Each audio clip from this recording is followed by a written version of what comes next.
Enlarge A man is seen calling on an iPhone on October 30, 2017. The California Department of Public Health officially issued a guidance Friday on how to reduce exposure to radio frequency energy released by cell phones, despite a lack of solid scientific data suggesting that such exposure poses any harm.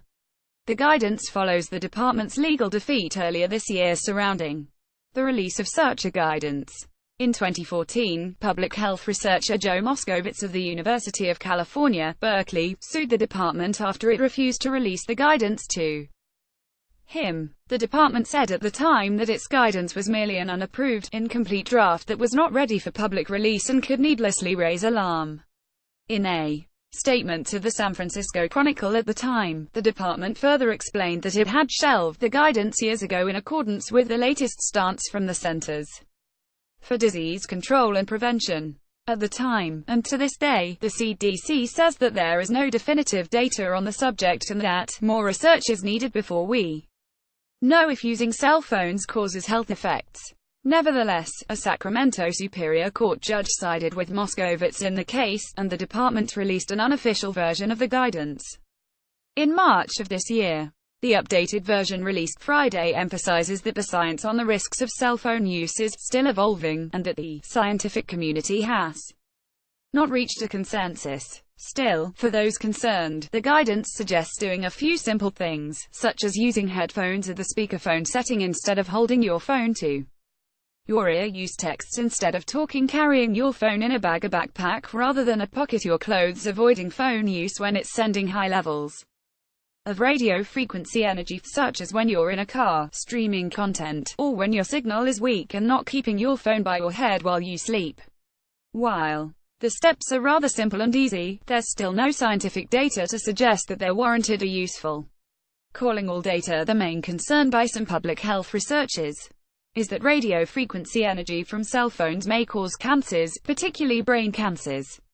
Yet there's no clear mechanism that would justify this concern. Radio frequency energy is non-ionizing electromagnetic radiation, which doesn't have enough energy to remove electrons from atoms. It is not known to damage DNA or cause cancerous mutations. Its only clear potential harm is causing heat, which could lead to burns. That said, most people would notice if their phone was burning their head. Still, some researchers are convinced that the radiation may pose a cancer risk. A few small epidemiological studies involving around 1,000 people and 2 studies done in France and Sweden suggested a link between high cell phone use and a higher risk of brain cancers. But other small studies failed to replicate the results, finding no link to cancer. These include 2 done in the US. Additionally, 3 larger epidemiological studies, involving tens of thousands of cell phone users across 13 countries, found no link between use and cancers. While many researchers see the issue as largely settled, researchers at the National Toxicology Program (NTP) blew up the phone cancer issue again last year. As US reported at the time, researchers led by John Buffer released partial results from a multi-year, $25 million rodent study backed by the US government. The authors claimed that their unpublished, non-peer-reviewed rat data suggested a link between cell phone radiation and the development of 2 types of cancer: brain cancer and a type of cancer in the heart. But, also as we reported, the study was riddled with red flags. The rats were exposed to extreme levels of radiation over their whole bodies, not just their heads where a phone might be held. The exposure also lasted 9 hours every day for 2 years straight. Yet those heavily dosed rats somehow lived longer than control rats, which were not exposed to radiation. Not only did the healthy control rats die earlier, they also had an unusually low rate of tumors for their kind of rat, Sprague-Dawley rats. Usually, cancer shows up in 1 to 2% of these rats naturally, but the rate can be as high as 8%.